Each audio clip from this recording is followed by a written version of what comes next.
You ask Tiger to calculate. This deals with linear inequalities with one unknown.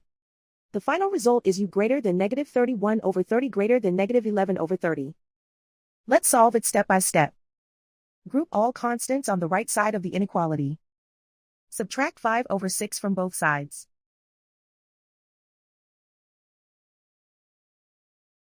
Combine the fractions.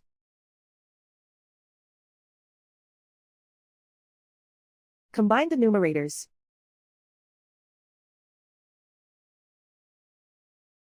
Reduce the zero numerator.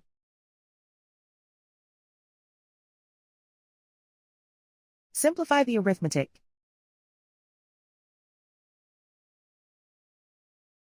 Find the lowest common denominator.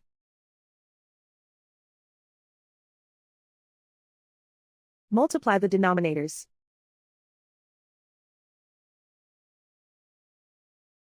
Multiply the numerators.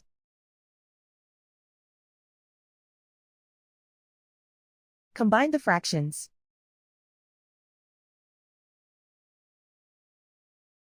Combine the numerators.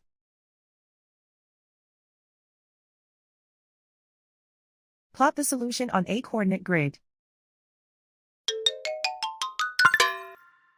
And so the final result is u greater than negative 31 over 30 greater than negative 11 over 30.